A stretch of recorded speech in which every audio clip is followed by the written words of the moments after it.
Bueno, yo les voy a hablar sobre el primer par craneal, que es mejor conocido como el nervio olfatorio. Y en sí, de lo que se encarga es de las funciones olfatorias, tal cual su nombre lo dice. ¿Y esto qué es lo que hace? Bueno, su función como tal es transmitir señales al cerebro. Lo que hace es que cuando huelas o haya un aroma peculiar, ya sea agradable o no tan agradable, le va a mandar directamente información al cerebro para que lo detecte. ¿Y cómo es posible que se pueda llegar a esa información del olfato? Bueno, es importante decir que el nervio olfatorio se forma a partir de una colección de axones de células receptoras del olfato. Estas se encuentran en la mucosa olfatoria del techo de la cavidad nasal, y los axones de estas neuronas se extienden a través de la lámina cribosa del etmoides y termina en lo que es el bulbo olfatorio. Así como en la imagen que les estoy poniendo, esta es como más simple, la primera que sale, nada más se ve una que otra cosa, por así decirlo, que es el tacto olfatorio, el bulbo olfatorio, la lámina cribosa. También se puede ver dónde empiezan los nervios olfatorios y cómo está la cavidad nasal. Esa es como una imagen más corta, para que se puedan dar una idea más pronta de cómo es. Pero en esta otra imagen que les estoy mostrando acá es un poco más completo. Se puede ver el nombre de más ubicaciones en este nervio, que es el nervio olfatorio. Y ya teniendo en cuenta la ubicación en la que se encuentra y su función, también les voy a hablar sobre algunas patologías que suele tener el primer par craneal, como lo puede ser que tengas anosmia, hiposmia, hiperosmia. Que anosmia es la pérdida del olfato, o sea, literalmente ya no hay nada al que le llegue un aroma. También está lo que es hiposmia, que la hiposmia es la disminución del olfato, o sea que tu capacidad para oler cosas va a disminuir. Y el otro ya es la hiperosmia, que es lo contrario del anterior.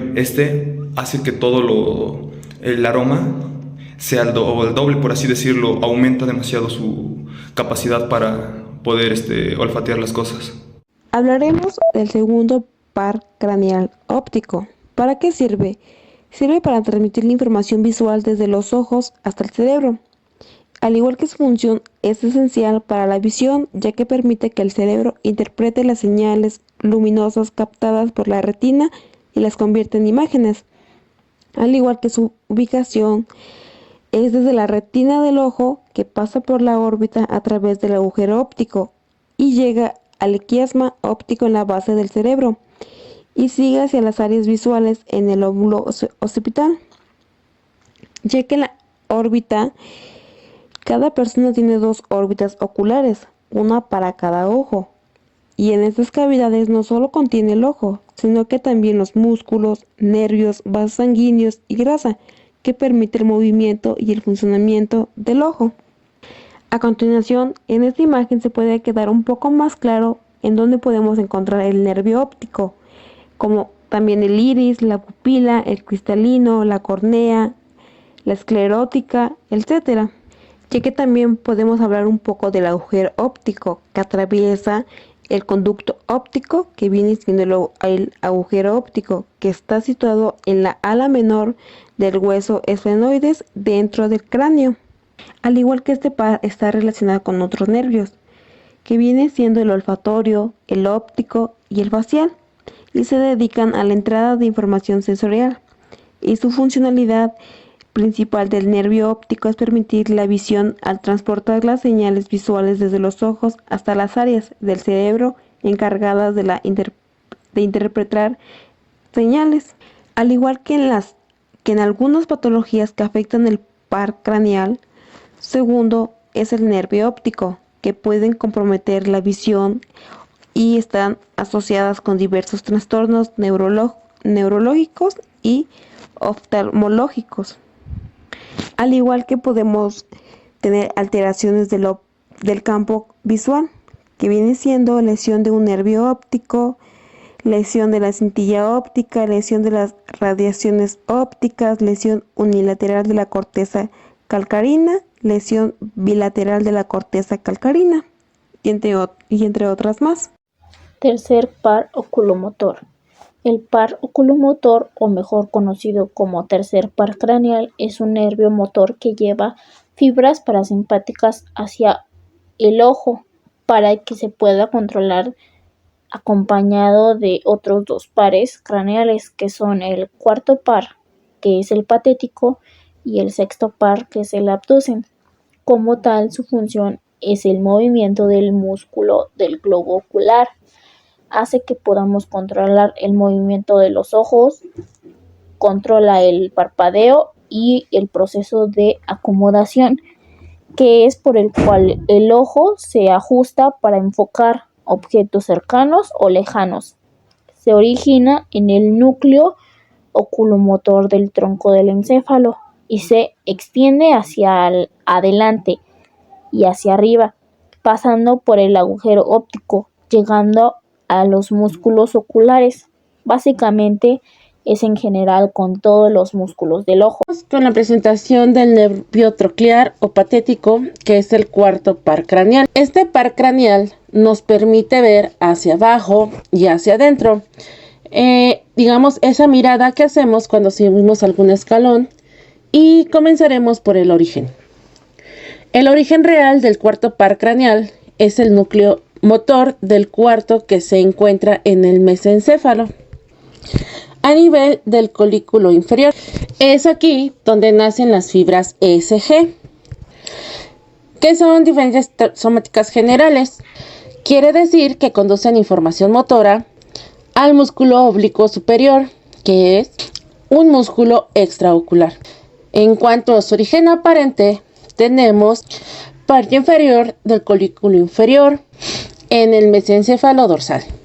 Este es el único nervio craneal que se cruza tras su origen real, antes de emerger a través de su origen aparente, además de ser el único que emerge en la cara posterior del tallo cerebral. Y por último, para ver el trayecto, tenemos que saber que al salir de su origen se dirige hacia el anterior, contorneando los pedúnculos cerebrales, y llega a la pared externa del seno cavernoso, en donde se ubica inferior al nervio 3, que es el oculomotor, y superior al nervio 6, que es el abductor. Posteriormente sale del cráneo a través de la fisura orbitaria superior o hendidura sonoidal por fuera del anillo de Zinc, y así entra a la órbita con un trayecto por la pared superior para llegar al músculo oblicuo superior. El quinto par craneal es el trigémino, un nervio mixto que se origina del tronco encefálico. La principal función del nervio es la de la masticación. Por ello, al inervar a los músculos principales de la apertura y el cierre de la boca, la masticación, el habla y en cierto modo la respiración entran en relación con este nervio. Aparte, aporta sensibilidad a las regiones de la cabeza. Sus tres ramificaciones o divisiones son el nervio oftálmico, el nervio maxilar y el nervio mandibular. El nervio oftálmico es un nervio sensitivo en su totalidad, que transporta la información sensitiva de la mucosa nasal, la nariz, la córnea, el párpado superior, la frente, el cuero cabelludo y las meninges. El nervio maxilar hace llegar la información sensitiva relativa a los senos maxilares, el techo de la faringe, el paladar, los dientes superiores, el labio superior, la nariz, la mejilla y el párpado inferior. Proporciona la inervación sensitiva a ciertas partes del rostro y de la mucosa nasal. El dermatoma del nervio maxilar superior abarca los lados de la frente, las mejillas, el párpado inferior, las fosas nasales y el labio superior. El nervio mandibular transmite estímulos tanto sensitivos como motores. Los ramos motores inervan los músculos de la masticación.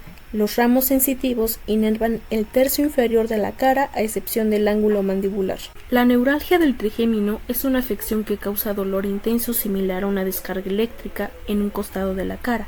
Incluso un ligero roce al cepillarse los dientes o maquillarse puede desencadenar una descarga de dolor. La neuralgia del trigémino puede sentirse por episodios de dolor leves y cortos. Sin embargo, la afección puede empeorar y causar periodos más largos de dolor que aparezcan con más frecuencia. Aunque la compresión por un vaso sanguíneo es una causa común, hay muchas otras causas posibles, como la esclerosis múltiple o una afección similar que dañe la vaina de la mielina que protege ciertos nervios que pueden causar neuralgia del trigémino. Bueno, ahora les voy a hablar sobre el sexto par craneal. Este par craneal es también conocido como motor ocular externo, nervio abducen o sexto par craneal. Este par craneal trabaja conjunto a otros dos, que es el par craneal número 3 y el par craneal número 4. También son conocidos como el 3 es el oculomotor y el 4 es el troclear. Lo que hace esto es que inervan los músculos extraoculares del globo ocular que hace que permitan los movimientos, que puede ser para mover hacia los lados, arriba o abajo, o algún otro movimiento con los ojos. Este inerva y permite el movimiento del músculo recto lateral del ojo. Este músculo permite que el ojo se mueva hacia afuera. Las lesiones en este par craneal hace que la limitación en la capacidad del ojo para moverse lateralmente. Esto también se conoce como estrabismo lateral o extropia. Y la exotropia es una alteración ocular en la que uno o ambos ojos se desvían hacia afuera. Entonces, esa es una parte de que lo comentaba con el par craneal. Y el estrabismo es una condición ocular que se caracteriza por la mala alineación de los ojos, lo que provoca que no mire al mismo objeto al mismo tiempo. Y ya sabiendo esto, podemos seguir con la ubicación. Se origina en el tronco encefálico.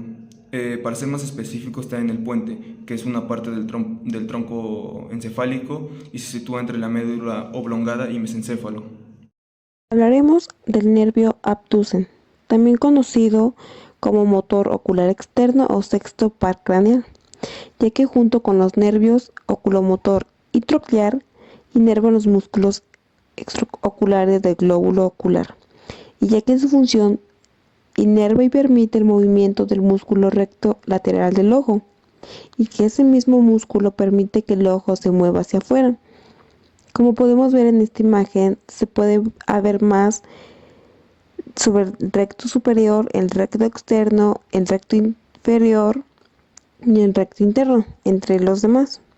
Como también podemos ver y saber que hay lesiones en el par, que es una limitación en la capacidad del ojo para moverse lateralmente, lo que se conoce como estrabismo lateral o estropia, ya que también podemos saber su ubicación, que se origina en el tronco encefálico, específicamente en el puente, que es una parte del tronco encefálico situada en la entrada de la médula oblongada y en el mesencéfalo. Al igual que su función motora, es un proceso que asegura que ambos ojos se mueven en la misma dirección en el plano horizontal, que esto es decir que se mueven a la izquierda o a la derecha, observando que el recto lateral del ojo izquierdo giraría el ojo hacia la izquierda, mientras que el mismo músculo del ojo derecho desplazaría ese ojo hacia la derecha. Como también podemos ver en esta imagen, el recto lateral, el núcleo abducen y el nervio abducen. El recto es la parte verde que está en lo principal. El núcleo abducen son las bolitas amarillas y el nervio abducen es una línea que une entre el recto y el núcleo. Octavo par vestibulococlear. El par vestibulococlear, o conocido como el octavo par craneal, es un nervio auditivo. Está compuesto por dos nervios.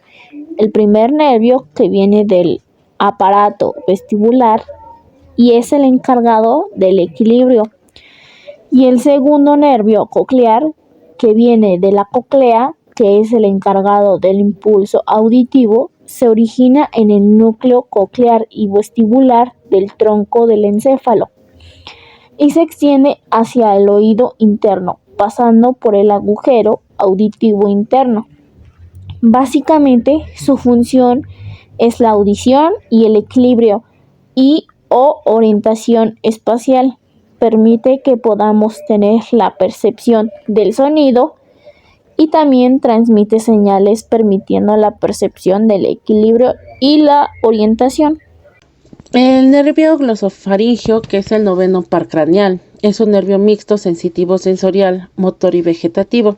Se origina en 3 núcleos que se encuentran en el origen motor, que es la parte superior del núcleo ambiguo situado en el bulbo raquídeo. Los segmentos medios e inferiores de este núcleo corresponden al origen motor del neumogástrico y espinal respectivamente. El origen sensitivo sensorial, que se localiza en 2 ganglios, el ganglio de Anders y el ganglio de Ehrenreiter. El origen vegetativo, el origen real de las fibras vegetativas está situado en el piso del cuarto ventrículo, corresponde al núcleo salivar inferior. La exploración de este se estudia básicamente en 2 funciones: función sensorial gustativa y el reflejo nauseoso. Y sus alteraciones pueden ser por accidentes cerebrovasculares o tumores del bulbo, que es la esclerosis múltiple y esclerosis lateral amiotrófica. En las alteraciones pueden venir también las anormalidades del gusto, disfagia faríngea y neuralgia del glosofaringeo, que irradia parte posterior de la faringe, amígdalas. El nervio vago o 10º par craneal es el más largo y complejo de los pares craneales. Este nervio difiere del resto ya que inerva principalmente a los órganos del tórax y del abdomen y en menor proporción de la cabeza y el cuello. Se asocia principalmente con la división parasimpática del sistema nervioso autónomo. Sin embargo, también tiene un poco de influencia del sistema nervioso simpático a través de los quimiorreceptores periféricos. El nervio vago es un nervio mixto ya que contiene tanto fibras aferentes como eferentes. Esto significa que es responsable no solo de llevar señales motoras a los órganos que inerva, sino también de transportar información sensorial de estos órganos de regreso al sistema nervioso central. Su origen está dentro del bulbo raquídeo, en el tronco encefálico. Se encuentran 4 núcleos vagales, de los cuales los axones del nervio vago emergen o convergen. Estos son el núcleo motor dorsal, el núcleo ambiguo, el núcleo solitario y el núcleo espinal del trigémino. La principal patología es la lesión del tronco del par número 10 entre su salida del bulbo y el agujero rasgado posterior, en donde habrá parálisis unilateral del velo del paladar, que estará péndulo y se desviará junto con la úvula hacia el lado sano de la fonación. Bueno, ahora les voy a hablar sobre el par craneal número 11, también conocido como el nervio espinal accesorio. Este es un nervio mixto que se encuentra en la base del cráneo y juega un papel importante en la función motora y sensitiva del cuello y los hombros. Hablemos de su función. El nervio espinal accesorio tiene varias funciones importantes. Se puede checar en la inervación motora y la inervación sensitiva. En la inervación motora, el nervio espinal accesorio lo que hace es que inerva los músculos esternocleidomastoideo y el trapecio, que son muy importantes para la movilidad y la estabilidad del cuello y los hombros. En el caso de la inervación sensitiva, en este caso el nervio espinal accesorio también transmite información sensitiva, pero es desde la piel y los tejidos blandos del cuello y los hombros. Bueno, ahora hablemos de su inervación. El nervio espinal accesorio se origina en la médula espinal cervical y asciende a través del agujero magno en la base craneal, y ya a partir de ahí se divide en 2 ramas, que es la rama craneal y la rama espinal. En la rama craneal se une con el nervio vago, que es el par craneal número 10, y contribuye a la inervación del músculo del cuello y los hombros. Y en la rama espinal se desciende a través del agujero magno y se une con la médula cervical. Ya de ahí podemos irnos directamente a lo que son las patologías, que el nervio espinal accesorio puede verse afectado por varias patologías, que estas incluyen lo que es la lesión traumática, tumores o enfermedades degenerativas. En las lesiones traumáticas, las lesiones que se dan ahí es base del cráneo o en el cuello, y estas pueden dañar el nervio espinal accesorio. En tumores, en la base del cráneo o en el cuello pueden comprimir o dañar el nervio espinal accesorio. Y ya también están las enfermedades degenerativas. Estas enfermedades degenerativas, como lo puede ser la esclerosis múltiple o las enfermedades de Parkinson, pueden afectar el nervio espinal accesorio. Hablaremos del nervio accesorio o también llamado nervio espinal accesorio o par craneal espinal, ya que está originado de dos raíces, la raíz craneal y la raíz espinal. Estas dos raíces derivan de dos núcleos que corresponden a los orígenes reales del nervio accesorio, ya que la raíz craneal se origina del núcleo ambiguo, que este es el real, y en el bulbo raquídeo, que emerge en su superficie entre el pedúnculo cerebral inferior y la oliva, que es la origen aparente, y transcurre lateralmente a través de la fosa craneal posterior. Es donde emerge junto a la raíz espinal. Y juntas dejan que el cráneo a través del foramen yugular, luego de su salida, vuelve a separarse, ya que esto hace que se una a los siguientes nervios, que viene siendo el nervio vago, por el cual distribuye sus fibras al recurrente laringeo y el faringeo. De estas dos ramas del nervio vago, de esta manera a la raíz del nervio accesorio, que inerva los músculos de la faringe, laringe y paladar del blando, ya que en la raíz espinal del nervio accesorio se origina del núcleo espinal, ubicado en el cuerno ventral de la médula espinal, abarcando los niveles C1-C5, que es el origen real de la misma raíz espinal.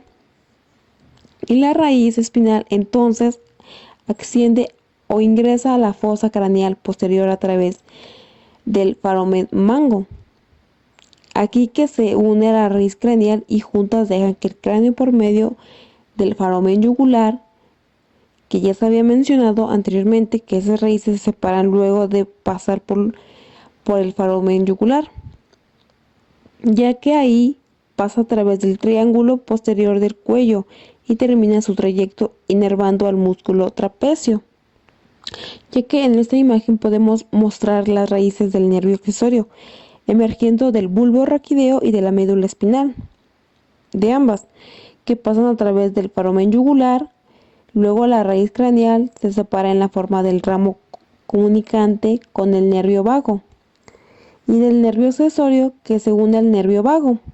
Por su parte, las fibras de raíz espinal continúan entre los músculos esternocleidomastoideo y trapecio, donde ofrecen los ramos musculares espectrales. Bueno, ahora hablaremos sobre las enfermedades cerebrovasculares isquémicas. ¿Qué es una enfermedad cerebrovascular isquémica? Bueno, las enfermedades cerebrovasculares isquémicas son un grupo de trastornos que se caracterizan por la reducción o interrupción del flujo sanguíneo hacia el cerebro, lo que puede causar daño cerebral. Existen ataque cerebrovascular, ictus, apoplejía y enfermedad cerebrovascular, que son sinónimos de alteraciones neurológicas focales debidas al compromiso por cualquier causa de los vasos que irrigan al cerebro en general. Todos estos sinónimos de enfermedades cerebrovasculares son una interrupción del flujo de sangre a una parte del cerebro, también conocida como derrame cerebral. A pesar de los logros alcanzados hasta el momento, se sigue ocupando el tercer lugar como causa de muerte en países desarrollados, después de cardiopatías y el cáncer, pero aún retiene el primero como causa de invalidez. También la enfermedad cerebrovascular puede ser de origen hemorrágico o isquémico, por lo que puede afectar tanto la circulación arterial como la venosa. Algunas causas y factores de riesgo son la aterosclerosis, que es la acumulación de placas de ateroma en las arterias cerebrales y puede reducir el flujo sanguíneo. También está la hipertensión. También la hipertensión arterial puede dañar las arterias cerebrales. También otra causa puede ser la diabetes. También las personas que llegan a fumar mucho y las personas que tienen obesidad. También puede aumentar el riesgo de enfermedades cerebrovasculares isquémicas. Los accidentes cerebrovasculares se clasifican en dos tipos, isquémicos y hemorrágicos. Los isquémicos ocurren cuando un coágulo de sangre bloquea un vaso sanguíneo en el cerebro. Son el tipo de accidentes cerebrovasculares más común, representado el 80% de los casos. Los hemorrágicos ocurren cuando un vaso sanguíneo se rompe y sangre en el cerebro. Puede ser hemorragia cerebral o intracerebral o hemorragia subaracnoidea.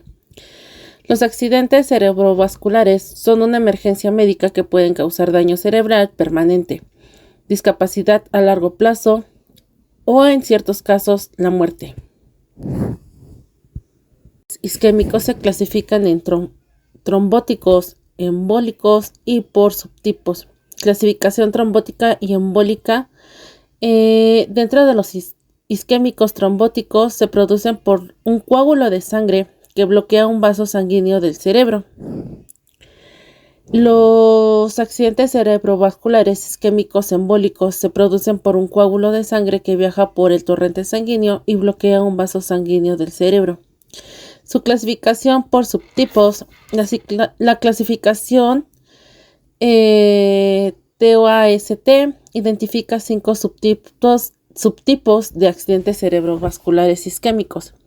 La aterosclerosis de arterias grandes, accidente cerebrovascular cardioembólico, enfermedad de los vasos pequeños y enfermedad arterial penetrante. Los accidentes cerebrovasculares son una emergencia médica que puede causar daño cerebral permanente, discapacidad a largo plazo o incluso la muerte. La arteria carótida es un vaso sanguíneo que transporta sangre oxigenada del corazón al cerebro y la cabeza. Hay 2 arterias carótidas en el cuello, una a cada lado, y cada una se divide en 2 ramas. Rama interior lleva sangre al cerebro y los ojos, y la rama exterior lleva sangre a la cara, la lengua y las partes externas de la cabeza. La patología más frecuente de la arteria carótida es la aterosclerosis, la que generalmente asienta en la bifurcación de la carótida primitiva y con menor frecuencia en el sifón. En segundo lugar, se hallan las disecciones, irrupción de sangre en la capa media de la arteria, en general a través de una fisura del endotelio. Y en tercero, la displasia fibromuscular, una enfermedad no ateromatosa de la capa muscular y del tejido elástico de las arterias. La arteria vertebral es un vaso sanguíneo que irriga el cerebro, la médula espinal, el cerebelo y el tronco encefálico. Se origina en la primera parte de la arteria subclavia. La arteria vertebral izquierda suele aportar más sangre que la derecha, lo que puede aumentar la incidencia de aneurismas de ese lado. Las patologías más importantes que los afectan son la aterosclerosis, la displasia fibromuscular y las disecciones. Cuando se obstruye una arteria vertebral distalmente, puede originarse el síndrome de Wallenberg. La arteria basilar se forma a partir de la anastomosis de ambas vertebrales e irriga por vasos circunferenciales gran parte del cerebelo y la superficie del tronco, y por arterias perforantes la profundidad de este. Sus 2 ramas terminales nacen en forma de T de la porción distal de la arteria basilar y están destinadas a irrigar parte del mesencéfalo, tálamo óptico, lóbulos temporales y occipitales. Cuando se ocluyen ambas vertebrales o una arteria vertebral dominante o la misma arteria basilar, suelen producirse graves síntomas como cuando se afecta la porción anterior de la protuberancia, lo que da lugar a un síndrome denominado enclaustramiento. El paciente se halla lúcido, siente y escucha, pero parece estar en coma debido a que no puede moverse. No hay compromiso de la vía córtico-espinal ni puede relacionarse con el medio que lo rodea. Por afectación de la vía córtico-nuclear, solo puede comunicarse por movimientos verticales de la mirada.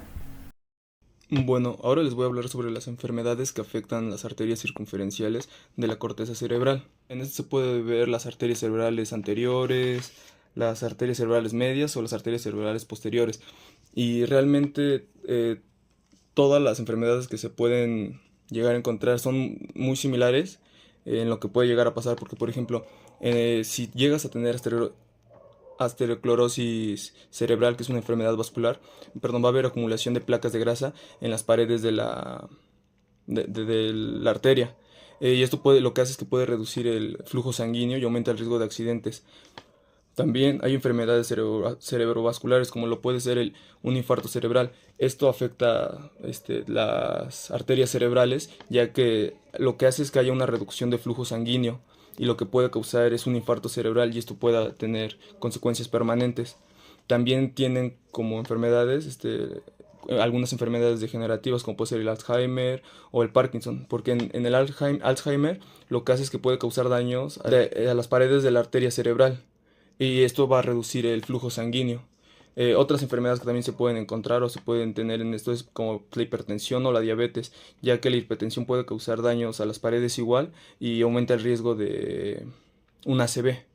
En la diabetes lo mismo, causa daños a la pared y aumenta el riesgo al ACV. También hay que tener como importancia destacar que estas enfermedades pueden tener diferentes síntomas o grados de severidad, y el tratamiento depende mucho de la enfermedad específica y de la gravedad de los síntomas. Hablaremos del tema de los vasos perforantes. La enfermedad de los vasos perforantes es una condición médica que afecta a los pequeños vasos sanguíneos que conectan las arterias y las venas en el cerebro, ya que estos vasos sanguíneos, llamados vasos perforantes, son cruciales para suministrar oxígeno y nutrientes a las células cerebrales. Algunas de sus causas pueden ser la presión arterial alta, puede dañar los vasos perforantes, que es la hipertensión arterial, también como la diabetes, que puede dañar los vasos sanguíneos, incluyendo los vasos perforantes. La enfermedad del Alzheimer, que viene siendo en la edad más adulta, ya que afecta a mayor porcentaje de los vasos sanguíneos. Ya también que está la enfermedad de aterosclerótica, que es la acumulación de la placa en las arterias, que puede reducir el flujo sanguíneo hacia los vasos perforantes. Ya que también en algunos que los obtienen, sus síntomas pueden ser el dolor de cabeza, mareos, dificultad para conectarse o cambios de la personalidad.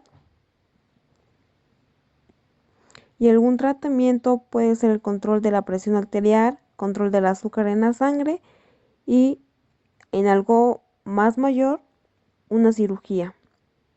Otros infartos profundos son aquellos infartos de localización o cortical que superan los 20 milímetros. Son conocidos con el nombre de superlagunas. Son un tipo de accidente cerebrovascular que ocurre cuando se bloquea el flujo sanguíneo a una parte profunda del cerebro. Entre ellas están cinco tipos, que es el infarto lacunar, talámico, la cápsula interna, del núcleo lenticular y del puente de Barolio. También están los infartos en territorios limítrofes, cuando la presión arterial sistemática desciende por debajo de los límites del funcionamiento cerebral. Se refieren a ocurrir en áreas del cerebro que se encuentran en frontera entre dos o más territorios vasculares.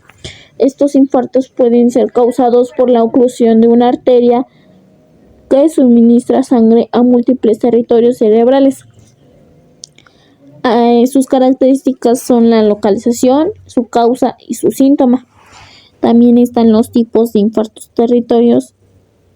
en territorios limítrofes, que está el infarto en la región de la unión de los territorios en la arteria cerebral media y la arteria cerebral posterior.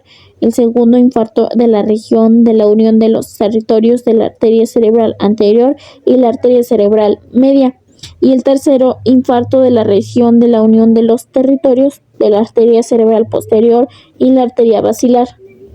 También está la vasculitis. La vasculitis patológicamente se caracterizan por elementos histológicos de inflamación y necrosis vascular. Pueden generar isquemia en distintos órganos, incluidos el encéfalo y nervios periféricos o asentar solo en el sistema nervioso central.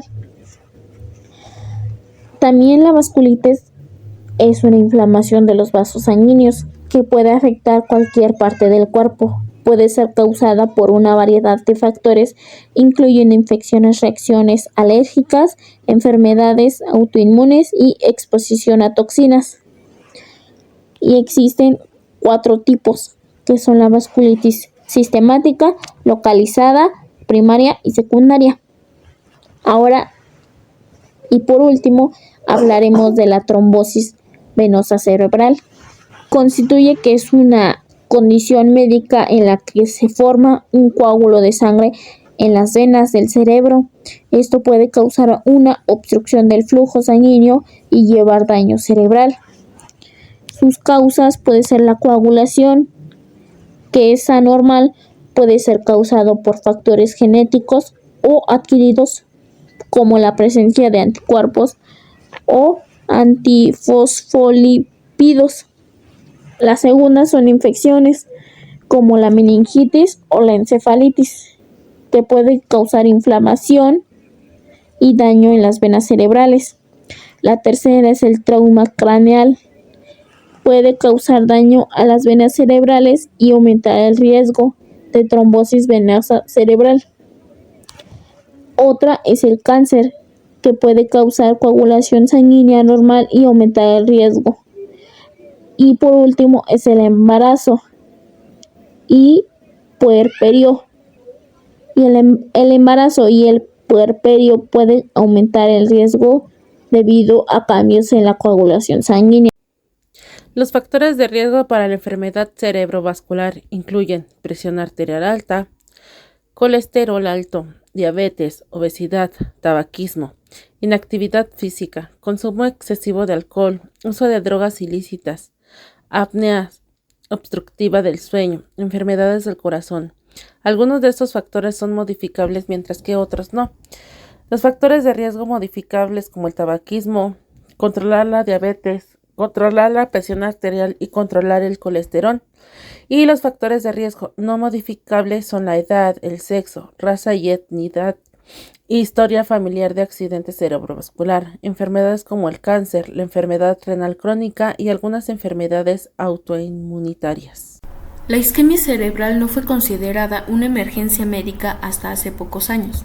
Estudios demostraron beneficios en pacientes tratados en las primeras 3 horas o antiagregación plaquetaria dentro de las 48 horas de iniciado el ictus cerebral. En la primera etapa se deben realizar en el menor tiempo posible la evaluación neurológica y la tomografía computarizada. En la etapa de infusión, el paciente debe hallarse en una unidad de cuidados especiales y la presión arterial previa a la infusión intravenosa no debe superar los 185/110. La dosis de RTP recomendada es de 0,9 miligramos sobre kilogramos de peso hasta un máximo de 90 miligramos. No se deben administrar antiagregantes ni heparina durante las primeras 24 horas posteriores a la infusión del trombólítico.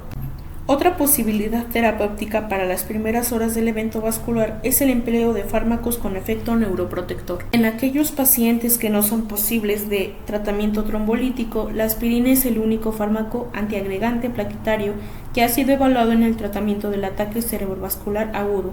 Es segura y produce un beneficio pequeño, pero claro en el contexto del ataque cerebrovascular isquémico agudo.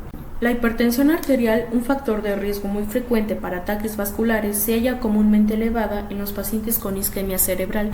En todos los casos, la tensión se debe medir repetidas veces, ya que es común su resolución espontánea y se debe considerar el nivel como estable en por lo menos 3 determinaciones.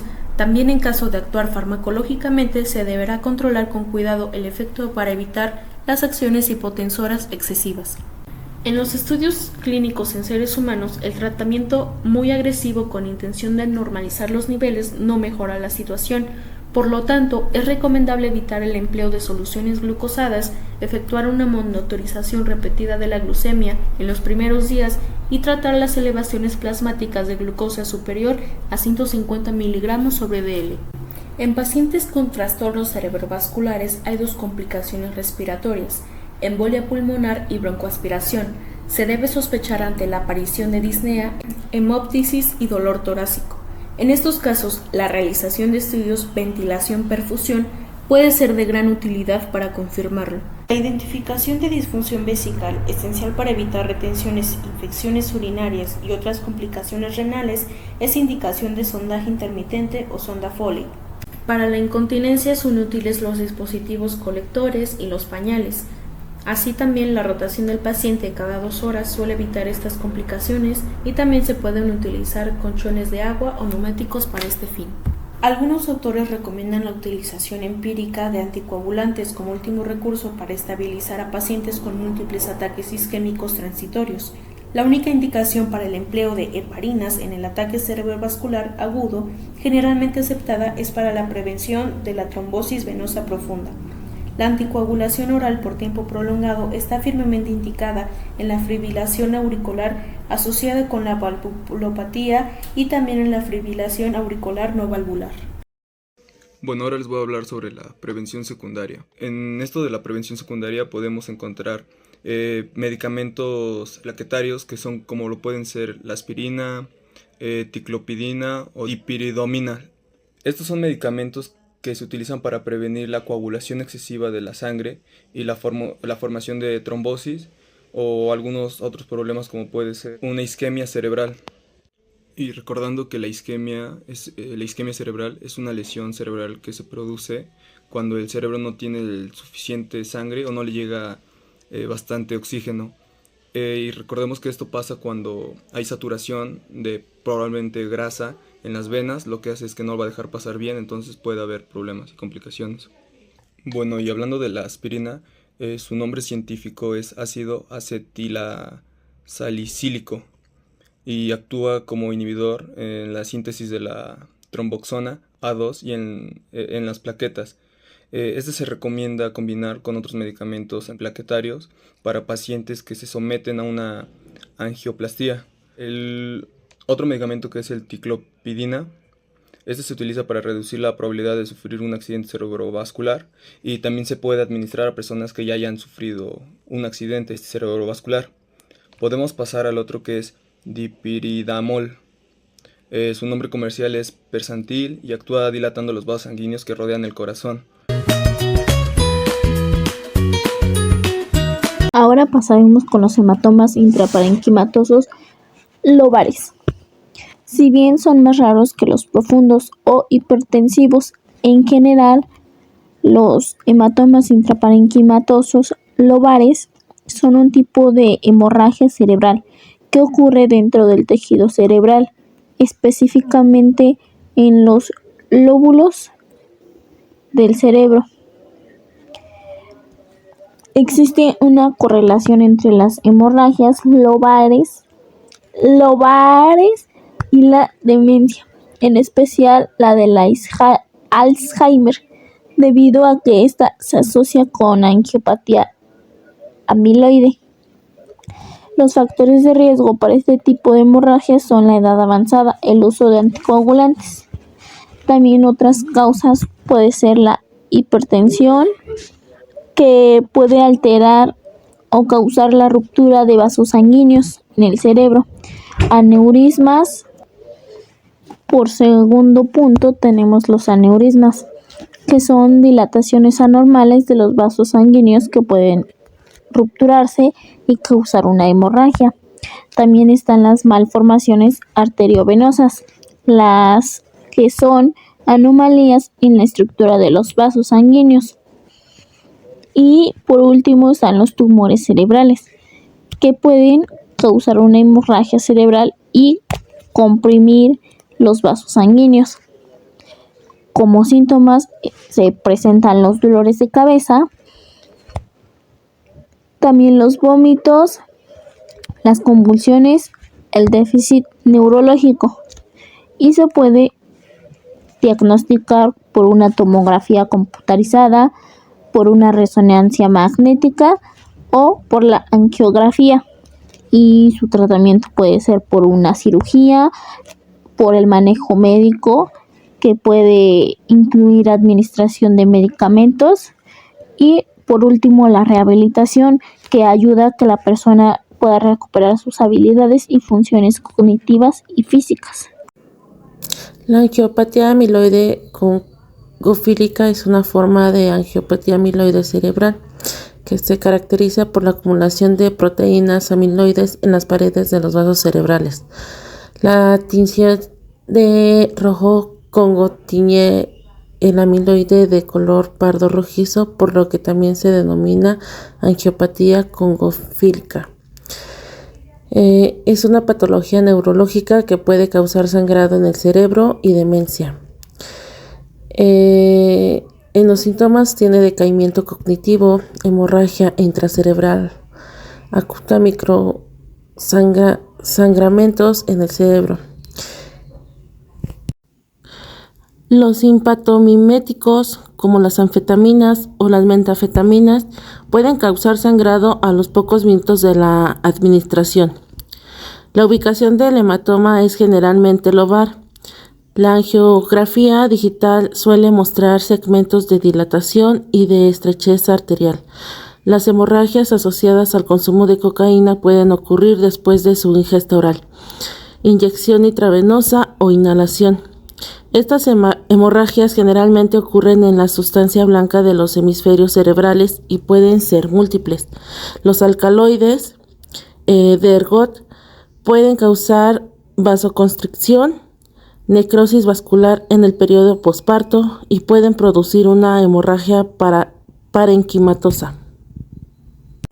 Así como el alcohol, anticoagulantes, terapia trombótica, discrasias sanguíneas, malformaciones arteriovenosas como cavernomas, tumores, infartos hemorrágicos y causas infecciosas como son la endocarditis bacteriana, necrosis de origen piogénico de la pared, lesiones hemorrágicas secundarias, tuberculosis y toxoplasmosis son algunas de las causas frecuentes del IP en general.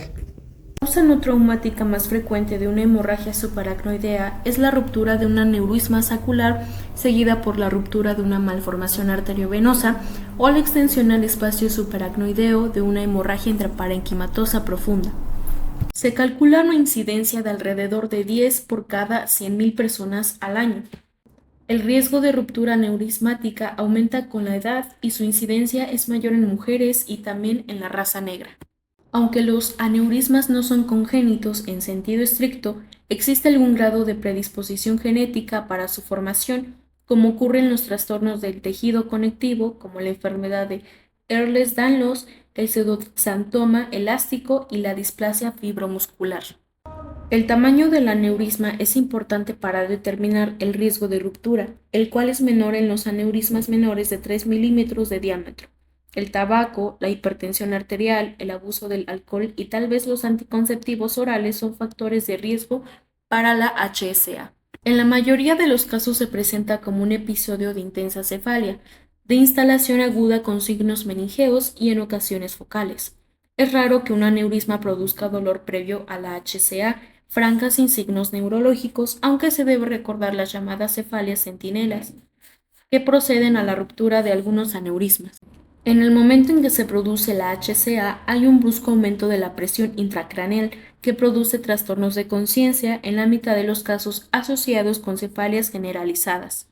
El diagnóstico de HCA se establece con la confirmación de la presencia de sangre en el líquido cefalorraquídeo. En más del 90% de los casos, se la puede visualizar en las tomografías computarizadas si ésta se efectúa en las primeras 24 horas. Además, existen otros estudios por imágenes como la tomografía cerebral y la resonancia magnética. Algunos tratamientos para las HSA son el control de la presión arterial, drenado del líquido cefalorraquídeo y la craneotomía, que es la extracción de la parte del cráneo para extraer la sangre. Existen algunas complicaciones como infecciones pulmonares, resangrado, hidrocefalia y vasoespasmo. Varios sistemas de graduación que utilizan los hallazgos clínicos y radiológicos de los pacientes al ingreso son utilizados en la práctica diaria, como la escala de Fisher. Bueno, ahora les voy a dar una introducción de lo que es la epilepsia. Bueno, la epilepsia es una enfermedad cerebral crónica y esta se caracteriza por convulsiones recurrentes. ¿Qué nos quiere decir esto? Bueno, son episodios de movimientos involuntarios que pueden afectar todo el cuerpo o una parte en específico. Las convulsiones pueden ser breves, como con episodios de ausencia o contracciones musculares, y estos pueden ser prolongadas y graves. También su frecuencia puede variar desde menos de un año hasta varias veces al día. La epilepsia se produce cuando las neuronas del cerebro envían señales eléctricas erróneas. Puede tener muchas causas, como enfermedades, lesiones cerebrales o desarrollo cerebral anormal. En muchos casos no se puede identificar la causa, y si se recibe un tratamiento adecuado, se estima que hasta el 70% de las personas que tienen epilepsia pueden llevar una vida normal. Los síntomas de la epilepsia pueden incluir lo que son sensaciones y emociones extrañas, comportamientos raros, espasmos musculares o violentos, pérdida de conocimiento, alteraciones en la percepción, el comportamiento o la movilidad. ¿Y por qué se da la epilepsia? Bueno, la epilepsia se produce cuando el cerebro se vuelve demasiado irritable o está excitado, lo que provoca que las células cerebrales envíen señales eléctricas anormales. Esto da lugar a convulsiones repetitivas e impredecibles. Las causas de la epilepsia pueden ser lesiones cerebrales, accidentes cerebrovasculares, un traumatismo o un tumor, infecciones como las meningitis, el absceso cerebral. También puede haber problemas cerebrales presentes al nacer, como anormalías congénitas o trastornos metabólicos, enfermedades neurodegenerativas como el Alzheimer y trastornos epilépticos congénitos, es decir, heredados. En ocasiones no se puede identificar una causa clara para la epilepsia, en cuyo caso se considera como idiopática, que esto quiere decir que es una enfermedad que no está al 100% el por qué pasó. Hablaremos un poco del tema de las epilepsias.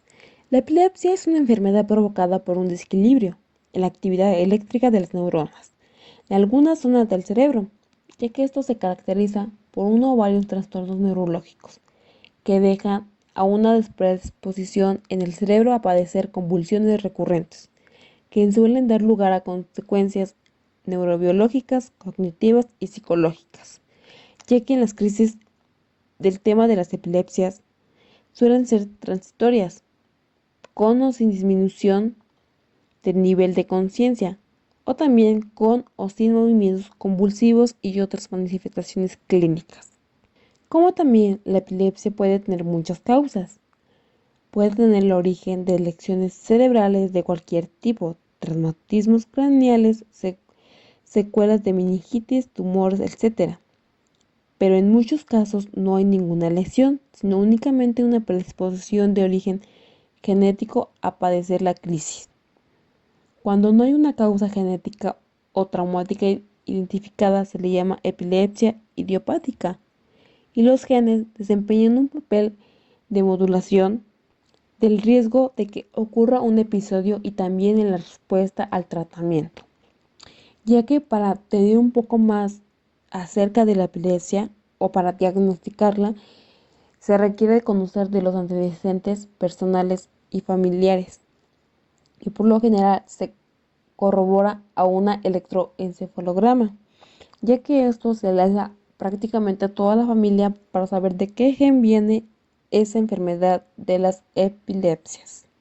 Hablaremos sobre las crisis epilépticas. La clasificación de crisis epilépticas reconoce dos grupos parciales, las parciales y las generalizadas. Las crisis parciales son aquellas en las cuales la descarga epiléptica se origina en un grupo más o menos localizado de neuronas corticales, conocido como foco epiléptico o zona epileptógena. Las crisis generalizadas, por el contrario, se caracterizan por una activación simultánea y sincrónica de ambos hemisferios cerebrales, especialmente la corteza frontocentral, con participación de estructuras diencefálicas, sobre todo ciertos núcleos talámicos y las conexiones talamo-corticales. Las crisis epilépticas pueden o también ser conocidas como convulsiones o ataque epiléptico. Es un episodio repentino o temporal de la actividad cerebral anormal que puede causar cambios en la conciencia, el comportamiento y las funciones corporales. Y existen diferentes tipos, entre ellos están las parciales, Las parciales que se dividen entre las crisis tónico-clónicas, que son las crisis epilépticas más comunes y se caracterizan por una fase tónica, rapidez muscular, seguida por una fase clónica, movimientos convulsivos. Las crisis parciales son las que afectan solo una parte del cerebro y pueden causar síntomas como entumecimiento, debilidad muscular o alteración sensorial. Las crisis generalizadas son crisis que afectan todo el cerebro y pueden causar pérdida de conciencia y convulsiones. Las crisis mioclónicas son las que se caracterizan por movimientos musculares bruscos y repentinos, y las crisis atónicas son las que se caracterizan por una pérdida repentina de tono muscular y pueden ser causadas por la epilepsia, lesiones cerebrales, las infecciones cerebrales, los tumores cerebrales y los desórdenes metabólicos, y se pueden tratar por vía medicamentos antiepilépticos, por cirugía. La angiopatía amiloide congofílica es una forma de angiopatía amiloide cerebral que se caracteriza por la acumulación de proteínas amiloides en las paredes de los vasos cerebrales. La tinción de rojo congo tiñe el amiloide de color pardo rojizo, por lo que también se denomina angiopatía congofílica. Es una patología neurológica que puede causar sangrado en el cerebro y demencia. En los síntomas tiene decaimiento cognitivo, hemorragia intracerebral, acuta sangramentos en el cerebro. Los simpatomiméticos, como las anfetaminas o las metanfetaminas, pueden causar sangrado a los pocos minutos de la administración. La ubicación del hematoma es generalmente lobar. La angiografía digital suele mostrar segmentos de dilatación y de estrechez arterial. Las hemorragias asociadas al consumo de cocaína pueden ocurrir después de su ingesta oral, inyección intravenosa o inhalación. Estas hemorragias generalmente ocurren en la sustancia blanca de los hemisferios cerebrales y pueden ser múltiples. Los alcaloides de ergot pueden causar vasoconstricción, necrosis vascular en el periodo posparto y pueden producir una hemorragia parenquimatosa.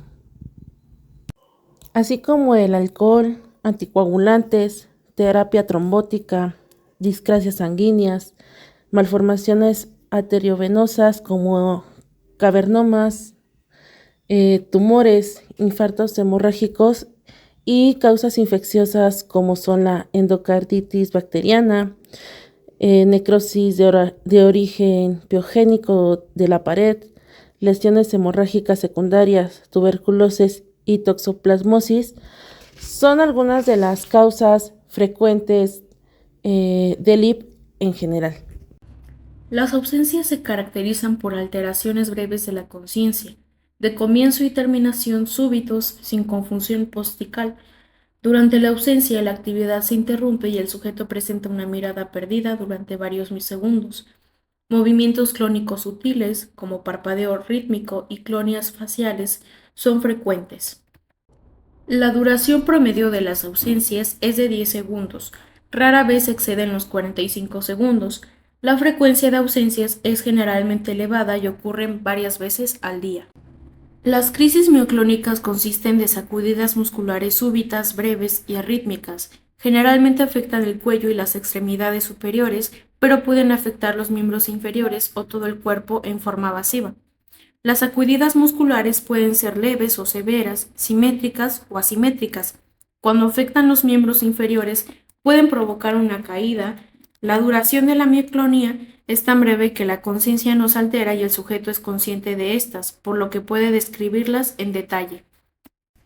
Las crisis generalizadas tónico-clónicas constituyen la máxima expresión del fenómeno epiléptico. Comienzan con una súbita pérdida de la conciencia y una rigidez generalizada, que es la fase tónica. El paciente suele caer al suelo con una contractura generalizada en extensión, con retroversión ocular y midriasis intensa. Debido a la contracción tónica, se produce una parálisis de los músculos respiratorios, lo que lleva a una cianosis periférica progresiva. La fase tónica generalmente dura entre 10 y 30 segundos. A continuación, en forma gradual, comienza a observarse sacudidas generalizadas simétricas de tipo clónico, que es la fase clónica. Inicialmente se observan como un temblor rápido que se superpone a la rigidez muscular de la fase tónica. La fase clónica dura entre 30 y 60 segundos y es seguida por un coma profundo, con respiración superficial del cual el paciente se recobra en forma gradual. La mordedura de la lengua o el carrillo dentario es común y suele observarse durante la fase tónica, mientras que la incontinencia urinaria se suele producir al comienzo del periodo posictal. Las crisis tónicas consisten en una contractura generalizada sostenida y más o menos simétrica de comienzo brusco. La duración promedio de las crisis tónicas es de 10 segundos, pero pueden durar hasta un minuto.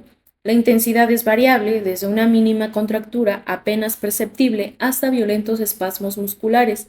La conciencia generalmente está afectada durante la crisis. Se observa un espasmo facial con apertura ocular, flexión o extensión del cuello y contracción de los músculos paraespinales o abdominales. Las crisis tónicas suelen tener un predominio nocturno. La frecuencia es generalmente alta y ocurre varias veces al día. Las crisis atónicas resultan de una brusca pérdida del tono postural. La duración de las crisis atónicas oscila entre 1 y 5 segundos. Si la crisis es severa, el paciente cae al piso pesadamente. Crisis más leves resultan en un cabeceo típico. El sujeto puede dejar caer un objeto de las manos o las rodillas, pueden aflojarse. La conciencia, si bien es difícil de evaluar, dada la brevedad de la crisis, generalmente no se afecta y la recuperación es rápida sin un estado postictal apreciable. Vamos a hablar sobre las epilepsias y síndromes epilépticos. La epilepsia es un trastorno neurológico crónico caracterizado por una predisposición duradera para generar crisis epilépticas, que son episodios de actividad eléctrica cerebral anómala. Este fenómeno puede manifestarse de diversas maneras, desde episodios breves de confusión hasta convulsiones intensas y violentas. Las crisis epilépticas pueden ocurrir sin previo aviso, pero en muchas personas con epilepsia las crisis son recurrentes. En términos generales, la epilepsia no es una enfermedad en sí misma, sino una condición asociada con diferentes causas y trastornos subyacentes. Las causas de la epilepsia son variadas y en algunos casos no se puede identificar una causa específica. Sin embargo, algunas de las principales causas incluyen causas genéticas, que hay dos tipos de epilepsia que son hereditarios, causadas por mutaciones en uno o varios genes. Así afectan la actividad eléctrica cerebral. Las lesiones cerebrales, como van a ser los traumatismos cráneoencefálicos graves, pueden provocar daños que alteren el funcionamiento eléctrico del cerebro y predisponer a la persona a desarrollar epilepsia.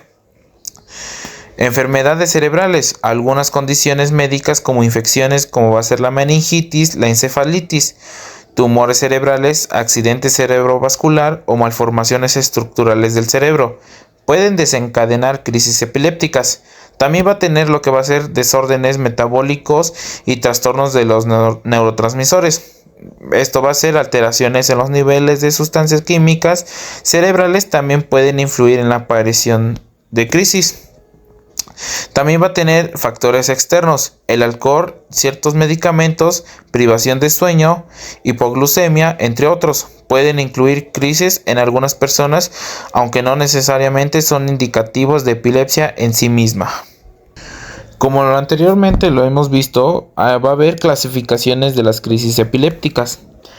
Existen distintos tipos de crisis epilépticas que se pueden agrupar en dos categorías principales, la cual va a ser la primera, la crisis focales, también conocidas como parciales. Ocurren cuando la actividad eléctrica anómala se origina en una zona específica del cerebro. Pueden presentarse como crisis focales simples, sin pérdida de conciencia, o complejas, con pérdida de conciencia. Los síntomas de las crisis focales varían según la área cerebral. afectada e incluyen movimientos involuntarios, alteraciones sensoriales o cambios emocionales.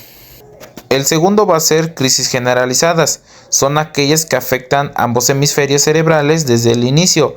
Entre los más comunes de crisis generalizadas se incluyen lo que va a ser la crisis tónico-clónicas. Se caracterizan por una fase tónica que va a ser la rigidez, seguida de una fase clónica, movimientos espasmódicos, y son los que más comúnmente se asocia con las convulsiones. El segundo va a ser la crisis de ausencia, que se caracteriza por una breve pérdida de conciencia, generalmente sin convulsiones, en las que la persona se desconecta por unos segundos. La otra va a ser crisis atónicas, causadas por una pérdida súbita de tono muscular, lo que puede hacer que la persona caiga al suelo. Y la última podría ser la crisis mioclónicas, que se producen por sacudidas rápidas y breves de los músculos. Para poder diagnosticar la epilepsia, el diagnóstico de la epilepsia requiere una evaluación médica integral que va a incluir una historia clínica completa. Es fundamental reconocer los síntomas, la frecuencia de las crisis y los antecedentes familiares. El otro va a ser electroencefalograma. Este examen mide la actividad eléctrica del cerebro y es clave para identificar patrones anormales relacionados con las epilepsias. La otra es la resonancia magnética o tomografía computarizada. Estos estudios de imagen ayudan a detectar anomalías cerebrales como lesiones, malformaciones o tumores. Estos son realmente importantes ya que van a ser relevantes a la hora de confirmar si presentamos o la persona que llega a presentar tiene estas enfermedades. También vamos a ver que también existe varios síndromes de epilepsia. Los síndromes epilépticos son formas específicas de la epilepsia que tienen características clínicas, electroencefalográficas y a menudo genéticas comunes. Algunos síndromes epilépticos reconocidos incluyen lo cual va a ser el síndrome de West, que afecta generalmente a niños pequeños, caracterizado por espasmos infantiles y patrones anormales en el electroencefalograma. Suele asociarse con retraso mental y daño cerebral. El otro síndrome va a ser el Gestalt. Aparece en la infancia y se caracteriza por múltiples tipos de crisis y generalmente con una evolución clínica y necrocognitiva desfavorable. Es una de las formas más difíciles de tratar. La otra epilepsia va a ser la epilepsia rolándica benigna. Es común en niños con crisis focales que afectan los músculos de la cara y la lengua. A menudo desaparece por completo en la adolescencia. Y por último tenemos lo que va a ser la epilepsia mioclónica juvenil. Generalmente aparece en la adolescencia y se caracteriza por breves sacudidas de los músculos, especialmente en la mañana.